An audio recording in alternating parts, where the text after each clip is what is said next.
the game.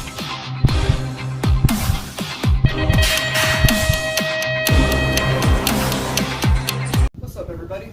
On this episode of Beyond the Gate with Dustman and Nate, you got your Nate, my dog Nate here, without Dustman. I've got Ryder filling in. He's going to be helping me out. Dustman, I want to wish you a happy anniversary. You guys are out up at Mall of America. Have a great anniversary. On this episode, we've got John here. Hi, my name's John Lee. John races. He's coming back. We want to get to know his story. He raced pro. He's done a lot of bike riding. And I'm going to start off with some questions for him. Yeah. So, where are you from? I'm from Plainfield, Illinois. Plainfield? Yes, Nice. You born and raised there, or? No, I lived in Florida during the 80s Okay. for about 7 years, and raced down there. I lived up here in Illinois from a child. I started my racing career in Illinois. And like I said, in 85 we moved to Florida, then I moved back here. You stayed racing when you were in Florida? Absolutely, yeah. That's where I did most of my racing was down in Florida. So what age class are you racing now? Right now I'm 46 to 50 expert. And what did you get up to? A Pro, B A-Pro? Pro and MBL back in the day when there was B Pro. And then wasn't there for about a hot minute. Yeah. Moved back down. So, what kind of sponsors have you had? Well, through the years, just several bike shops Mhm. through Florida and Illinois. Al's Bike Shop in Illinois back in the 80s, which was a little different back then. Because being on a team wasn't the same as it is now. Yeah.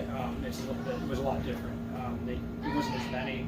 You had to be expert, stuff like that. But through the years, just different teams. National team from Free Agent, which was more of a development team. Pro Factory Titan, D&M Racing, which was a buyer's group from the NBA. I know. Anybody old school would know what that was. They were in the NBL paper and they sold stuff. Race Ready BMX. I rode Sport for Bill, or Supercross, which was he helped me out immensely, a great guy. And then most recently, the Fly Zone asked if I was, wanted to be on there. And long story short, I was actually in the hospital having surgery, and I said, absolutely, it sounded like a really fun thing and a really great bunch of people. And it was good timing kind of for them to ask you. Absolutely. You're sitting in the hospital and you kind of don't know what's really going on when you're having heart surgery. So, for him to say, hey, we want to put you on the team, he basically said you're on the team if you accept us. Yeah, absolutely. It's such a nice thing to say.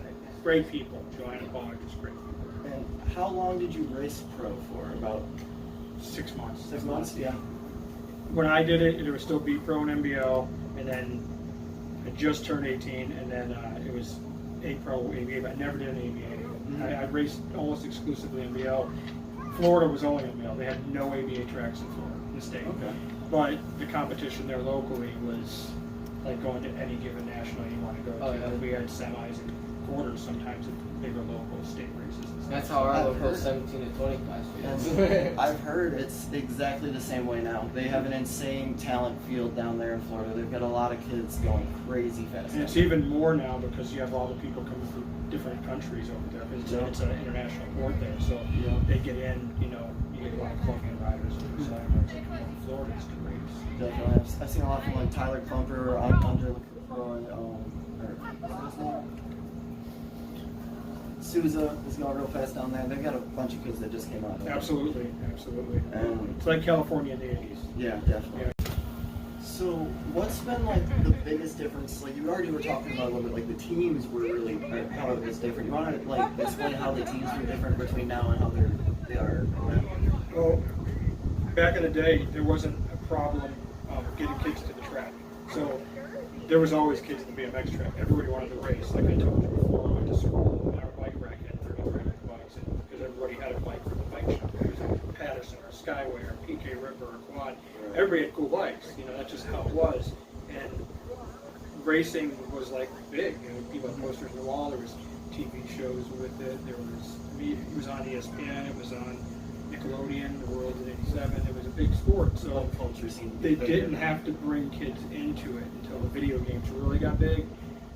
Now it's different in a way of you have beginners leagues, which are great, and they're bringing the children in and getting them out of the house and getting them doing something that's a really cool sport and a real good. It builds character when you're riding BMX, but you gotta do it yourself. You can't blame anybody for it. You can't say this kid fumbled the football or he didn't kick the goal. it's on you. Yeah, So right. when you do it, if you slip a pedal, it's just, oh, you slipped a pedal, I got to get better being on my bike. So team-wise, it's more of a group sport in a sense now. Like it brings kids in, they get camaraderie, and that's a really good thing for the sport. And it's a different demographic now with the children. So when I was doing it, if you wanted to get on a bike shop team, you didn't ask. They came to you, and you better be a fast expert. The teams didn't go after novices and rookies, but at that time, if you raced at a national race, in the late 80s they changed it, but in the real early 80s you didn't race novice or rookie at a national. They didn't have the class. It was experts, opens, losers, trophy dashes, girls, and pros. And that changed. I don't know what year it changed or whatever, but they weren't titled, they weren't plated. State plates were more for your local riders, and you could race experts in state series too, but most experts were racing at the nationals. And once you got that level, you just really wanted to go to nationals. You did locals whenever you could, but there wasn't as many nationals. There was maybe 10 or 12 MBLs and 10 or 15 ABAs, and that was it. And you had to make it work by the time the grants came around. There wasn't as many indoor races in the winter. I remember when there really wasn't many at all. Maybe they built a Jack Series, stuff like that. Did it seem like they did more for the riders too then when you were on those teams? Absolutely. Do you think that comes with it all? Like the fact that the team was so much more like prestigious then, like, or it seemed like that's In why a they sense, but really, to tell you the truth, there was a lot more money in the sport because the companies were getting back better. There was more people going to bike shops. You didn't have Dan's. Yeah. I'm sorry to say that in the 90s. And we've all heard it killed the bike shop. It just killed the bike didn't shop. have online. No, as soon as, and that was just in the papers, but he had a 4-page ad and he beat everybody's prices and the bike shops couldn't make it. You started seeing GT and all these companies selling out. The free agent got sold out to KHS, and I think GT sold out too later on. All these companies sold out to foreign companies because the profit margins just were not there. So it made them able to like do more. Absolutely. Like, If you rode for a factory, I was never there, but I heard from riders I knew that GT, you could go in the factory at one point and they give you a shopping cart to get what you got to get, and you could walk. It was like a thing everybody knew about, but you better be. You were elite level expert for that team at that point. They were power like Province and GT, Auburn. They had all these big factory teams in the 90s. They dominated everything, and there was money in the sport. Pro purses were 10, 12, 15 grand. They split for AA. There'd be 60 AAs there at a race. Everybody lined up to watch that race. Everybody at the track would watch. I seen them do it here at Rockford. Everyone gets olive on the fence. Everybody. Yep. And it was, you watched. It didn't matter if it was pouring rain, you watched that race. And they raced in the pouring rain. It didn't matter. There was a lot of elbows. We had one of those a couple weeks ago. Yeah. Pioneer would put up 20 grand. It's in like a Vegas race. I think years ago they had a big money, like winner take all pro open or something like that. And it was aggressive though. The sport was super aggressive at that point. But yeah, the evolution of it has changed a lot, and the money has changed a lot in what's offered. It seems now it's like, yes, it's still aggressive, but you don't have to. It's not as burly aggressive. It's like it's more going really fast, and like it started going crazy fast, and then a little less banging because of how fast you're going. It seems like People weren't falling and having brain injuries. Yeah. And breaking necks and wearing all these neck braces and stuff. They didn't wear that back then, but Rockford had 3 jumps in the first straight. You're going fast, but it was power fast. There was a little bit more tangling in the turns than there ever is now. It wasn't like big crashes. Yeah, once in a while, but you just didn't. These guys are going Mach 3. Yeah. Any racer that used to race ABA is going to say, like Pete said in the ABA paper, Buckarovich, Pistol said, I can't compare anything with now. It's different. I raced in a different era. It was just completely different. There was no clips. Nobody had clips until the late 90s. Yeah. And it was all flat pedal. It was just a different sport. But that's the progression and the evolution of anything. You want it to do that, right? Definitely, You want it to move forward, not backward or stay stagnant. I think they just kind of introduced into like this because they just put that rule in where 12 and under they can't ride clips anymore. I think they're kind of trying to get it like the olden Yeah, the they make the past, kids, you they know, make like, the kids battle Yeah. because they need the skills. Yeah, they they can battle need- with the skills. Yep. build their skill before they just get on cliffs and Absolutely. get hurt because they just were thrown on cliffs and stuck to a bike. And that, and another thing too is, you know, if a kid gets at that age, they're a little bit more brittle. So when they get nervous up in the gate and they're having to clip in, and if they can't do it as good as the other three guys, and they start moving into a higher class, that really, you know, impedes you in your racing skill. Yeah, You got yeah. it. Your mind's not developed yet to the point where you're like, I'm going to get through this. I'm comfortable with it. I'm going to beat it. You know, a lot of the kids, not every kid has that, right? Just like not some of the grown-up adults I've seen racing, they've raced intermediate their whole life. Yeah. And that's fine. If that's where you're at, that's totally fine. You're out here doing something that you love to do, riding bikes. Yeah. So if that's your comfort level, stay at it. If you're ready to move up, move up. You know, and you should have enough people in the BMX family around you that any expert I have met has never said, no, man, don't move up into the class. They're like, bring it, let's go. I want more competition. I want to chase you around. If you've got the sauce, let's go. Yep. Yeah, that's exactly what I like. And I finally found like a group of people that we all want to run real fast with a bunch of dudes. I mean, yeah, we want to go aggressive. We're not trying to put anyone in a hospital. But like, we all want to be fast. We all want to be aggressive. I jumped in your guys' race today because me and Aaron wanted a piece of the 1720 action. And Cause he had total points there. He had first and second, and their third rider actually decided to leave today because he had something to do or something like that. So he decided to leave.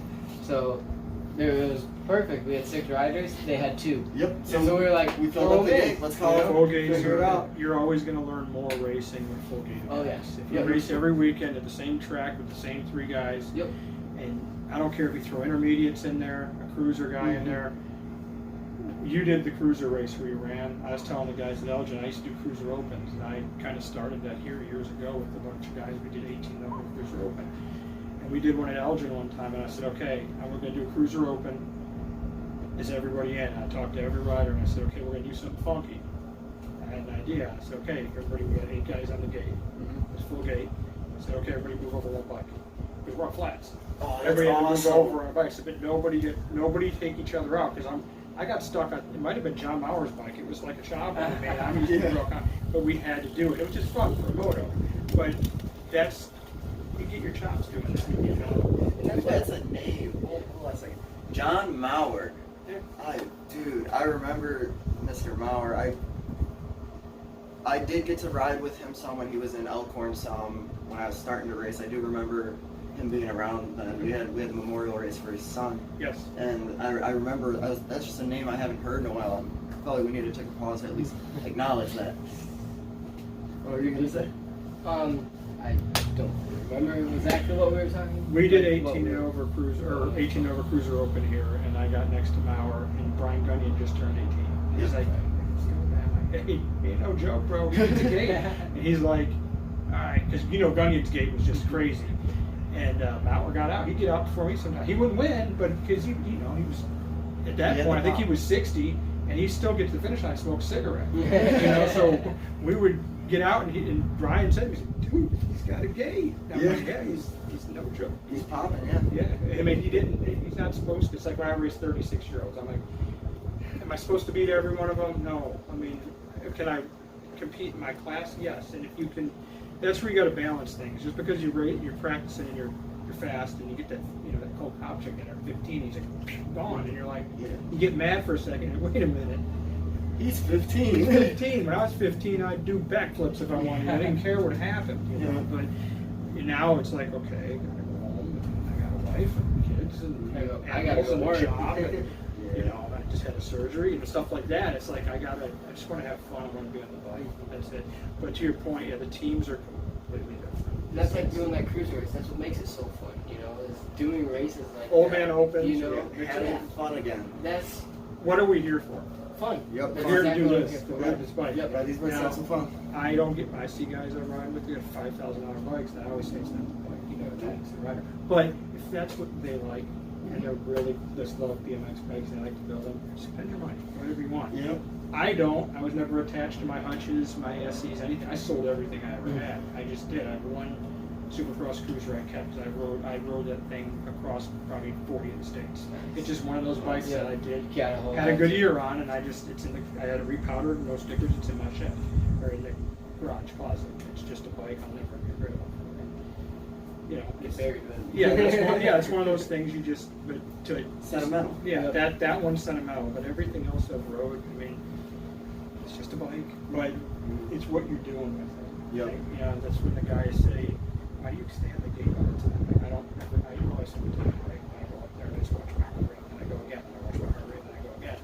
And they go, and nothing wrong. They do 2 laps, and then they go sit under the tent for an hour. And I'm like, my dad didn't bring me to the track all the time, and I lived in the middle of Sarasota and Orlando. Those are my local tracks, at 40 minutes. So I had to ride street all the time, and then you bring me to the track, I don't care what happens in the race. I want to ride the track 150 times and get to date after date after date. If they didn't have practices 2 nights a week, in that Florida was like a race Friday night, race Saturday night. Show up, you know. So my parents bring me to. For Friday was Sarasota, Saturday was Orlando, and Sunday was Lake Alfred. And 3 days a week we just go race. And if there was other races or nationals, I was gone. But you know, you wanted to ride the track. That's why you're here. And I was always like, I just don't know how you guys sit and watch people ride. I have to be on my bike. I mean, I might fall 5 times, but I got to be on that bike. So, like, what is some of your key moments that you've had in your BMX career? Like, maybe sometimes when you were pro, some really good races, some good races when you were expert, novice, or most of the races pro were, there was only a few of them, so it was more local. I got to race with Todd Corbett from back in the day, or Jolly Rancher, Murray, now and later, all that stuff. And most of the pro races I fell. At some point in the first to last turn, I was down. It's so aggressive. You got to be training. I had a job, had a business, I was working, and you know, to put the time in then to just focus on solid racing and training. And they were training at that point.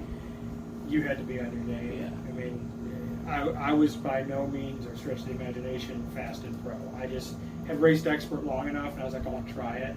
Because like everybody, you just want to do it. Yeah. I never thought I was going to be winning the B Pro classes in NBL, and they were pretty deep too. I mean, there was a lot of riders that they went B and then they went A. Some did it in a weekend of national, they made their 2 grand and they moved in. Not me. So I immediately went back to expert. I had some signatures and went back down. I raced beginner in NBL in Illinois for about 5 races, and then I just moved to novices. I thought, no problem. Raced novice, did pretty good, moved up, and then I went expert. I won a national. It was my first national. I won one day, and then I didn't make a main for about 2 years. After that, I thought, oh, this is easy. Elkhart, Indiana. Elkhart, Indiana? Yeah, and it was Sweet. 82, summer of 82. And because I raced one race in 80. It was the last race of the season. I think it was Itasca, and then it was done. There's no indoor track, so it was, you know, you waited, and then the next season I was just like gung ho. I wanted to race so bad, and then I went. And my dad didn't go to any races till that national. I was racing probably 6 months before he even took me to a race. My friend's stepdad would take me, and he signed my paperwork. Back then they were just like, yeah, whatever, whoever signs it, signs it. They trusted you. They didn't look up anything. It was all paper, no computer. So then my friend's stepdad told my dad, he said, listen, you got to get this kid another bike. I was riding a Ross Snapper. I think it weighed more than me, with yellow mags on it. I just rode that thing. As you run what you run, right? Yeah. You just ride it. And, I didn't know any different. So then he got me. So the Ross Snapper was your first bike? First BMX. My dad BMX rented my first bike to Okay. me. And he said, here, I've never ridden a bike in my life. Figure it out. Sweet. We lived in an apartment with a big hill that went into a gravel driveway. So I got on top of that hill, and it was like a red bicycle with handlebars like bent around. Looked like a 50. He rented it for $5 a week from the bike shop. Okay. So I rode that bike down the hill. I rode it down the hill. I kept falling on the ground. I had blood everywhere. I put on a winter jacket all summer. I rode that bike down that hill. I ripped that jacket to shreds. And I learned how to ride that bike. And then one day, I don't even remember how happy he bought me that bike. It was a local bike shop. It was heavy as hell, single loose next to me. And I rode it and I raced it. And then my friend's stepdad told my dad, get him a mini. Yeah. And he he's like, well, my dad knew nothing about bicycles, so he's like, what should I get him? He's like, Titan makes these minis in titanium. They were the only ones that really made a good mini at the time. And minis were just getting produced by companies. Free Agent was just coming out with it, and no one had them. And he's like, it was like $500. My dad almost had a kid. He's like, $500 for a bike, but he bought it. And once he bought that bike, I had sew-up tires on. I was 8.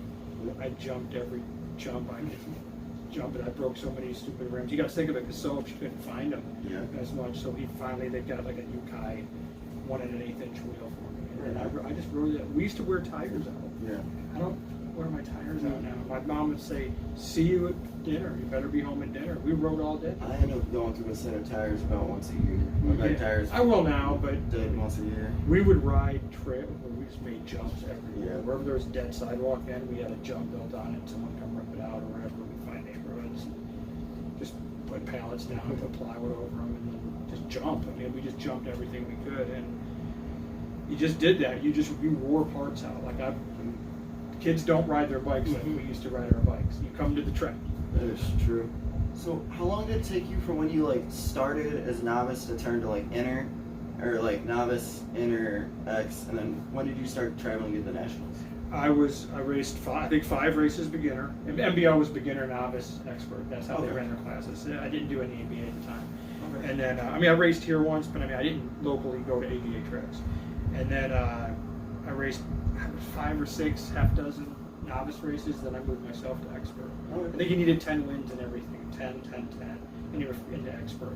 And I just all the kids that I wanted to race were expert. You know, Sundance had a team, a huge team. Funway had a team up here, and you were always gunning for being on those teams. I moved to Florida in '85, so I only raced a couple years here, and then I moved to Florida, and then it was a whole new ball game. And then we went to that Elkhart National, and I don't think I went to a national for about 5 or 6 months. You know, back then it was different. You know, so my dad was like, Florida came up, and they had the Easter Classic there. So that was the only national I'd known to this day that. You raced Friday or Saturday at Sarasota, and Sunday you went to Orlando. So you raced a national at one track, and then the next day at the other track. So that was like, I started doing that, and then I just started bumping. Go to Cobb County, up to Georgia, Jacksonville had a national in Florida, Miami had a national in Florida. So I started doing that, and that kind of kicked it off. And I couldn't think of a name. Yeah. My dad said to me, "That's hard. How long are you gonna keep doing this? Getting beat like this?" And I was getting motoed, like left and right, and I said, I love riding a bike. Yeah. He's like, this costs a lot of money, you know? And so I said, you know what, I'll start racing open. So when I was 10 or 12, it was 10 to 11 open, so I raced the 11-year-olds. So I knew anybody who raced open, you didn't have mixed opens. You didn't have any novices or rookies. It was all experts. So you're racing the top experts from all your motos. We're all in that. So I just kept chasing and chasing and chasing. Sooner than later, I started, I'm getting into the semis. Yep. Doing some semis. I'm getting into a main 4 nationals a year. And then it just built up. And, a lot of people give up, but if you love this and it's a passion, then... And that's like the steps. Dustin always talks about these steps. Like, you go from, dang, I am trying to make this main. I'm just trying to get into there. Or I'm trying to make the semi. And then it's like you start doing that pretty consistently, and then it's, now I'm getting in the semis pretty consistently. Now it's like, now I really want to make the main. And then it goes, all right, now I'm making the main. Now I want to go for top 2, top 3. And I understand, like, that's how you had to work through your progression to get there. And yes. Just like with him, at 17, a lot of the kids drop out because they turn 16, they get girlfriends, they get cars, and car stereos. Yeah, and that's all they do.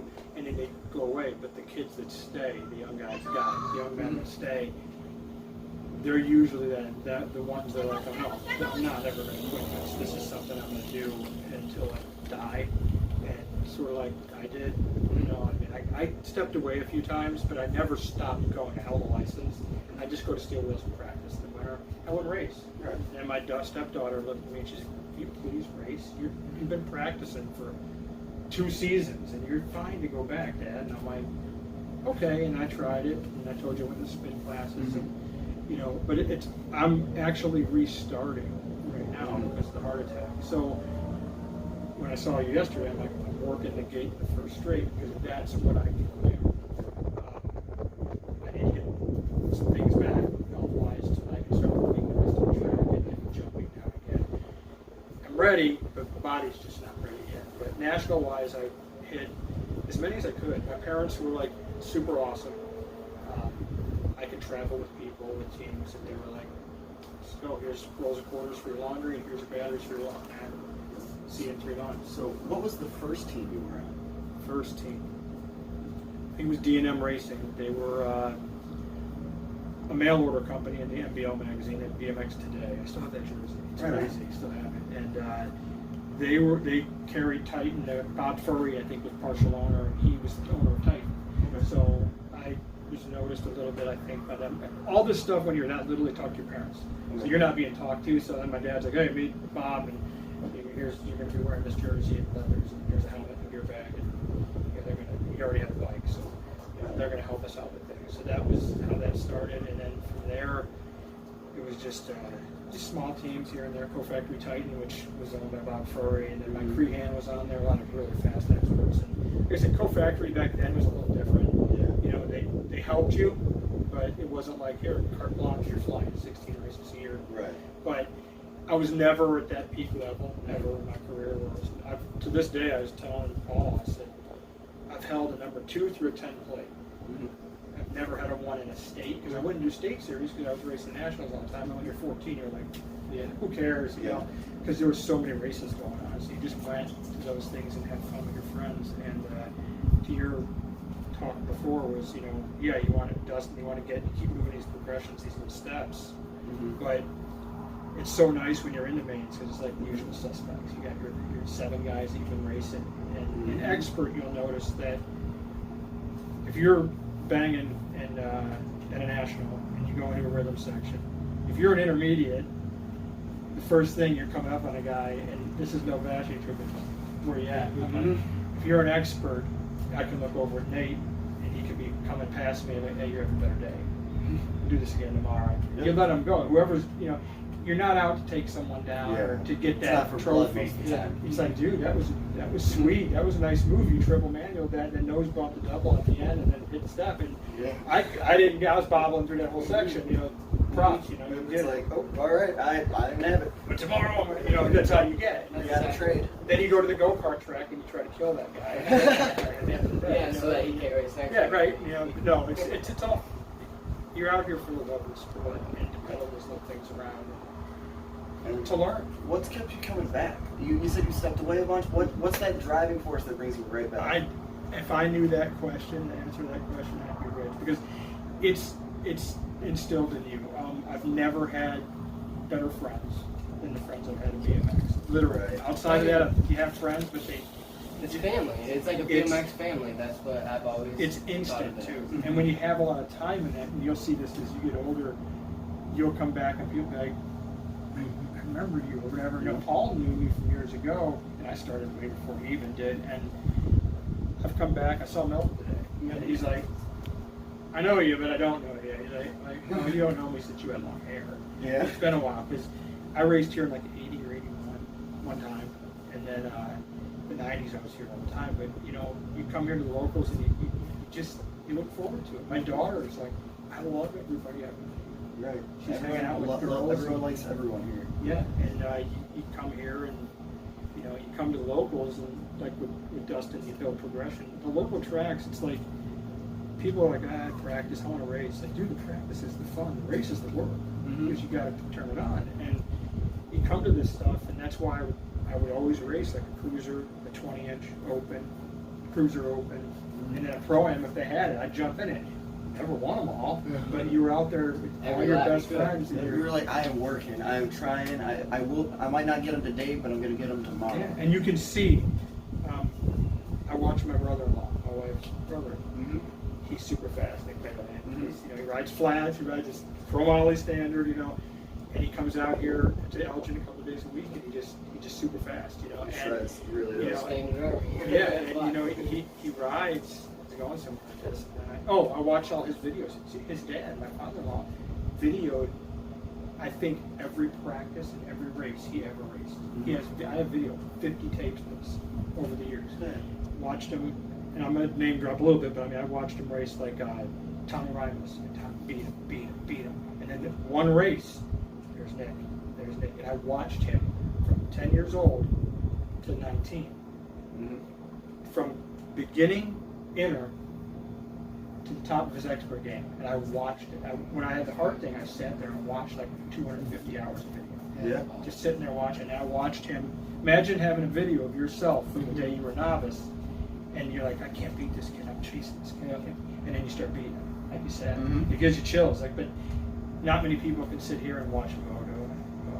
I Yeah. can just when you can do that, you're in love with the sport. Yeah, you really are. When you're watching 5 novice, you're like, come on, you know.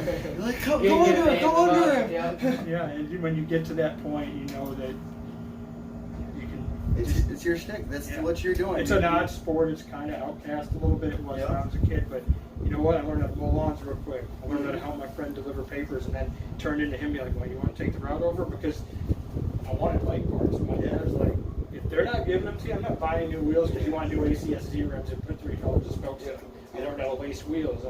You learn all this stuff because, you know, you If think you want it, you got to go and get it. when you're young, like they said, get the carbon forks on.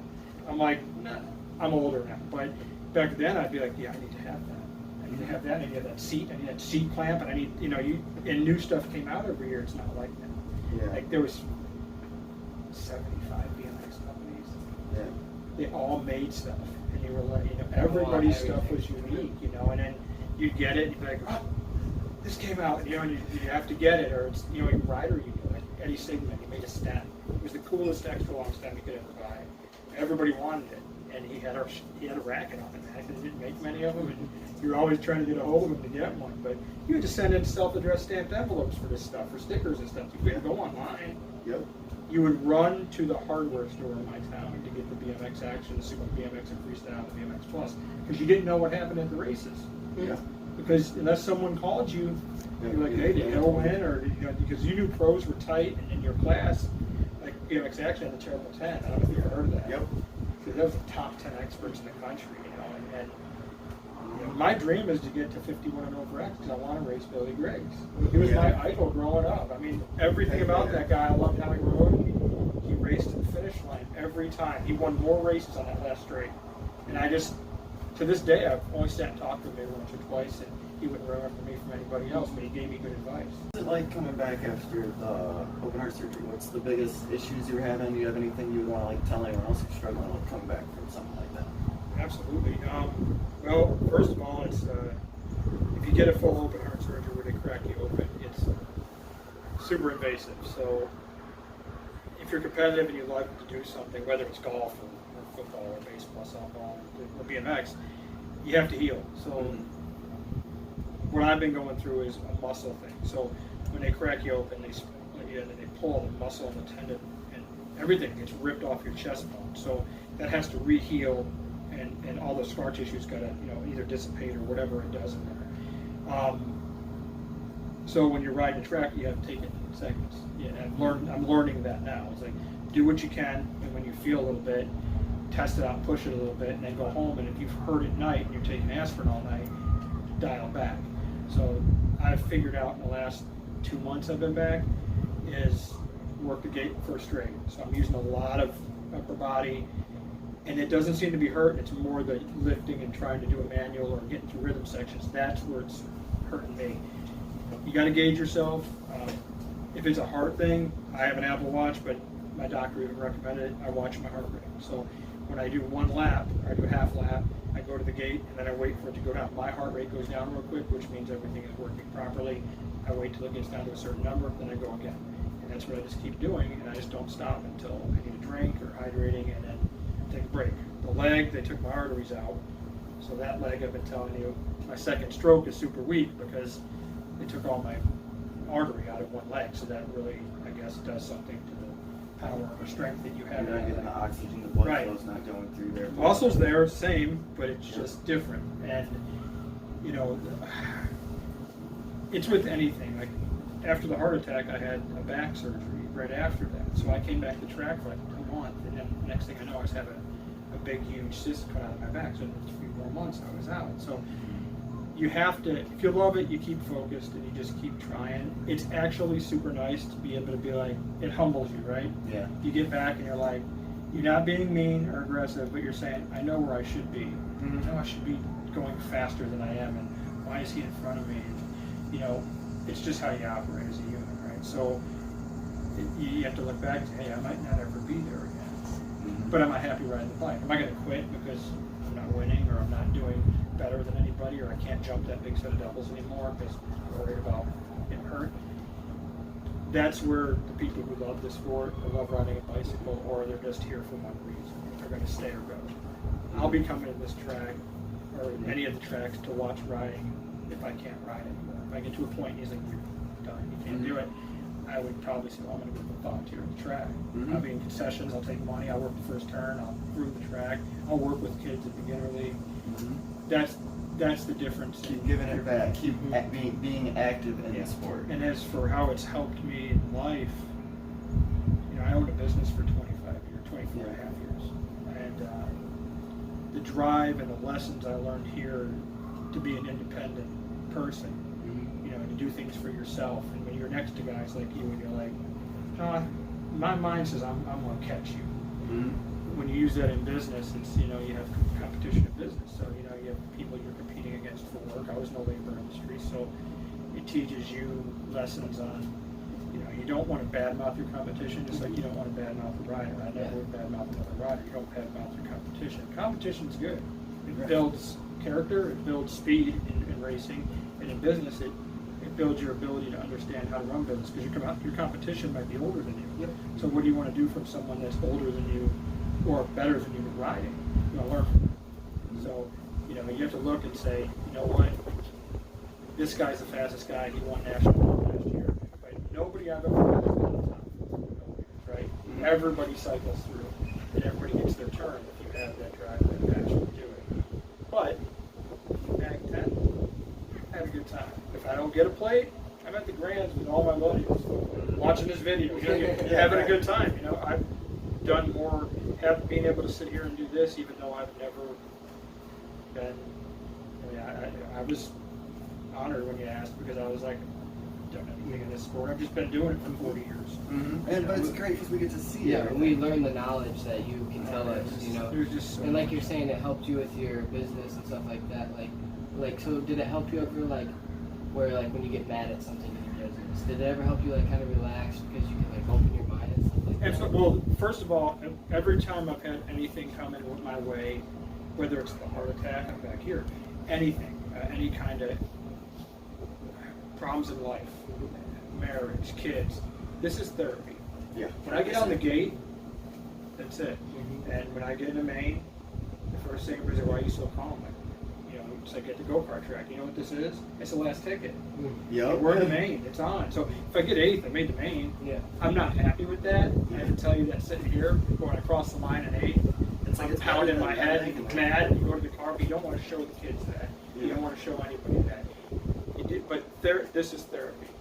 This is the happy place. And in business, yes, it teaches you lessons. And my business taught me lessons here. You know, you're not always going to be on top, but if you're with good people, you're hanging out, you know, and having fun, and you're doing what you love to do, and you're on a 20-inch BMX bike or a cruiser or whatever. Now dirt jumpers and all this crazy stuff. OS 20s. I mean, I didn't know what it was.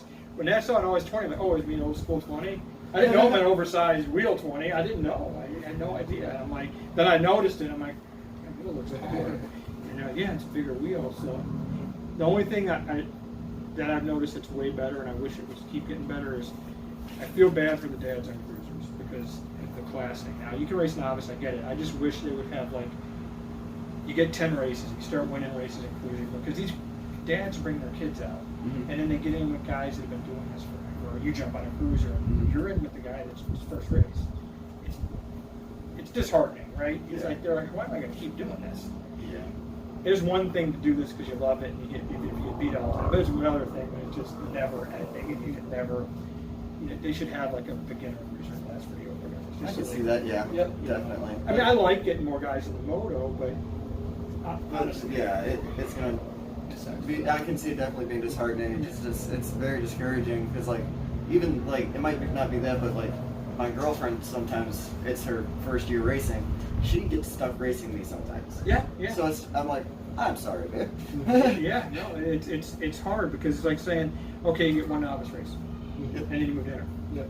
The 1, 2, And then that's all you get. You know, and I got 5, and I mean, I moved myself up. I think it was like 10, but it was a little more aggressive then. But, and I get it. I think that novices should be able to. I knew kids that rode that stayed novice for years, but that's where their skill level was, and they were never. They were happy. They were having fun. I was like, that's awesome, dude. You know, and you're not bagging, and you hate seeing that. I'm gonna quit 2 years, come back and go inner again. And when I came back on my cruiser, I hadn't raced a 20-inch race in 23 years. And they literally told me, you can race novice. You're like, no. My friends will boo me, but I wouldn't do it anyway. I mean, you don't do it. And it's what's race inner. And I was like, no, I'm going X. That's where I quit. I'll chase these guys around and figure it out. If I don't, if I do it 2 years, I'm sure the guys I'm racing will be like, dude, move back to inner. You had a heart attack and all that stuff.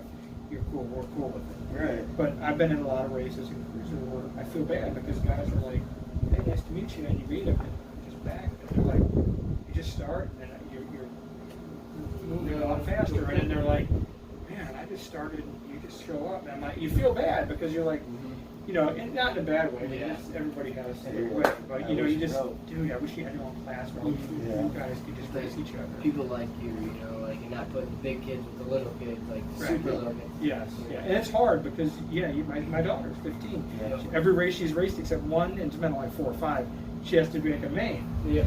But she's not mad about it. I asked her, I said, "Do you still like it?" She said, "Quit asking me. I love it. I just love being at the bike. I'm with you. I'm out." And I said, "You know, but you're not." She's like, "I know, but I don't care about the trophies." And I'm like, you know, she's going to build her character because we're going to be at the Freeport Trails, and she's coming. I'm going to get her to where she's not scared of this stuff. That'd be awesome. And then at her own level. Mm-hmm. Oh yeah. Let her. My daughter didn't ride a bike till a little over a month ago. Never rode a bike. She's 15. She's racing. There's a really good set of trails down there. Nice pump track for her. Yeah. Very perfect for her. Learn her how to get her bike skill up. Absolutely. And how to pump and how to manual and how to jump.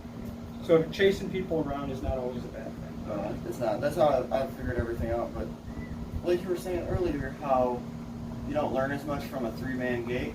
Yeah. From the time that I was 14 to the time that I was like 17, 18, I only raced 3 people. Yeah. And it was really unfortunate because us 3 would battle, but I'd always watch you guys, the class under me, would have 6 to 8 kids every weekend, and I would have 3. And they'd be like, man, these guys are fast. We keep up with the top, like, 1, 2 of that class still, but it's like, man, I wish there was 8 because I go to a national, I'm stuck right next to someone, I'm freaking out. I don't know what to do. Because there's people on both sides of me and they both feel like that. The problem is you get to this and you have 3 guys, it's muscle memory. Yeah. So if you're racing the same 3 guys, even though you're battling back and forth, you're never going to get faster because your body, it's subconscious. Unless you're out there racing the fastest guys all the time, you know, I don't even know how to explain it, but if you race the same 3 guys, you'll see that you battle back and forth. This guy one day, you get a better day, you get a better day. And get in the gate with women pro now, they're fast. Everybody just, like I said, if you have an old man open, you could have an inner next to you. Like there's career inners that can get a gate. They just never went to that. So if they beat you out of the gate, now you got to figure out how to get to that first turn and navigate this track because all these guys, you took my line. Dude, it's racing. Unless you're out in front all the time, you don't get that line. Yeah. You have to figure out how to ride every inch of that track. Okay, well this side of the jump has way more lip. Yep. Learn to ride it. Tough crap. You got to figure it out. You got to yank it, jump, tuck, whatever you got to do. Or you just give up. It's up to you. I'd love it if the guy next to me is like, no, I'm not going to get my line, so I'm not going to try. Fine, that's the easier way to me. So, but that's trails, right? You ride all kinds of different lines, and you're not afraid of the jumps. Right. Now, a lot of tracks don't have big jumps. I mean, it used to benefit you to jump, right? Yeah, you go to a national, ask Mo. You go to a national, and you're like, you go to the hotel, and you're like, dude, I got to jump that triple. Or I'm not making it out of this. We're done here. And you would worry about that, and you'd be like, I have 3 laps tomorrow morning before the race. We've got 3 practice laps here at a big national. I've got to jump that within 3 laps. So that builds your character to focus on. I got to do it. I got to send it. I got to try it. Yeah. If you break something, then you break something. Yeah. But your bike or whatever. But in the jumps were different, right? You raced doubles and MBO. It was a jump, a pit. It was like gravel in the middle of it, and then another jump. And so you couldn't ride it. You had to jump it. So novices jumped it. It's like It's swirly, but I mean they would Yeah. jump it. But you, They get over. in pro, you see it now. In expert, you're starting to see it more when you're 8 wide and you're just locked up with the elbows. And for a minute there in 2000, I watched the videos. I never left. I would watch it. There wasn't as much of that. It was almost single file a lot. Mhm. Like you knew this 2 or 3 guys spread out and then they funnel into the turn. But we used to go 8 wide, the first jump, and it was just like you were locked with people. That's why now you hear about Frank Nucci or Nick, and you're like, dude, they know where they know where everybody is and every jump. They've rode so long and next to people. You know, you're gonna bump, you're gonna elbow, you're gonna That's throw. exactly how my class is right now. Especially when we race with Nathan and them, we'll go into the corner 4 or 5 wide. It's fun. I mean, there's also Yeah, a definitely. couple people who are behind, but they're still right there with us. Yeah, it's like if we bobble something, they're right in. Yeah. Yeah, and you learn to trust those guys. But 3-man gates are never going to get you. It's fun. I mean, you can have it, but if you have a 3-man gate and you're doing that every weekend, like I said, it's just muscle memory. It's fun every once in a while. And you're never going to speed up if you don't go to a lot of tracks. Right. Because you That get is used to true. that one track, Yeah. one track. I think I've just realized that too, because this is like most I've ever really traveled doing it. And it's definitely showing this year. Well, next year I'm gonna, if everything goes as planned and my body's in the shape it is, I'm gonna be racing some nationals. So Right we on. tag on and we just go. Sweet. I like the more the merrier. Let's just go ride. Sounds great to It'd me. be awesome to see you out there. Yeah, it'll be fun. So as this is winding down, you want to give any like special thanks to anyone? Well, for the sport, my family, I mean, my mom and dad were just amazing with letting me go do this and then traveling with people or wherever team was going. And they just, like I said, quarters and batteries for the Walkman. I'd see in a couple of weeks, a month, whatever. I'd go to California, ride sheep hills, stuff like that. And my wife actually and her whole family, I mean, they've been so supportive. I mean, for this too. And, you know, a lot of people have said, you're never riding a bike again. Yeah. I actually said, I just don't know if I'm going to go yet. And she's like, how are you going to know if it's going to hurt? Yep. I said, okay, give me, go ahead. And, you know, Paul has been super cool. He's a Through the great years, guy. He's a great guy. all my sponsors have been great, but, you know, and like I said, I was never, like some of the people you had on here were full on. I actually probably got a lot more than some people that are full now because of the fact that co-factory is like probably like more than a factory now. In the days, you know, they give you stuff. I get once in a while you get a box or something in the mail and they, oh, this is cool. You wouldn't even know, but Christmas. yeah, Merry Christmas. So, but Paul and Joanne, I mean, I know they have a huge team and they just love the kids and they love. I mean, their kids don't even race. Mhm. They're out here all the time. Yeah, they You love know, the sport. And Paul loves bikes and he just loves to promote it, and help the kids out. He gives us good deals on stuff. And you know, I was approached by another team that no one knew because I came out of the thing, and one of the teams like, hey, why don't you come over here? And I, you know, man, you're loyal. You know what I mean? You got to be loyal. You know, they used to call it a pro hose because they bounce all the time. A pros, wherever something else was, they would be there for $5. You know, and I've just never been that way. I've just always been like, you know, if you're good to me, I'm always going to be good to you, whether you're a big team or a little team. And you know, in the future, you never know what that holds, but they'll always be like family. Right. Well, thanks everyone for watching this episode. I'm sure we're going to get some more out of you at a later date because I know you've got tons of information. I know you've got tons of old videos, and I do want to see a couple of those like gates you have. I know you've got a good video of Brian Gunnion's gate. You've got a couple just a plethora of knowledge. Also, you might have rumors of the Elgin track being built. Yeah, I have it on my phone. Yep, I've heard there's some rumors of that. Stefan told me to ask you about Yeah. a little bit of that, and I know we can come back and do another one of these sometime. Hopefully, if you'll be willing. Absolutely. I see that jersey that you brought. Oh yeah. So what is that? Well, I noticed on some of the videos that they'd give up a number plate or a hat or something. Some people did some stuff, and I knew Dustin was. I know he's not here, but he opened his own BMX company, and you know, someone that races their whole life like he is, and decides to start a company, you know, with the passion that they have for the sport and everything. You know, not many people have done that. A lot of people have tried it. They're, you know, here a minute and gone. But I was like, just felt something there, and I was like, you know, I know Scott Breitop started SE Racing, and he was started BMX pretty much in the first sanctioned race, and he built bikes. People are still riding them now. I thought the Dustin's an infant in this company. I know the industry is little bit different now, so it's hard to do that. And social media is great, but I just thought I had an old jersey. And I thought, when he does have those times, you're like, man, BMX is in the tank right now, and I don't know if I want to do all this, and it's just so much work that I'd give him an old piece of memorabilia I had. And I got it in 1980, but I can tell you it's probably from '79. It's an old jersey. I've had this my whole life, and I thought if he had this, it's something he could look at or put on his wall. He might have a shop. I don't know what his agenda is for his business, but I thought that who wouldn't like to have an old SE jersey?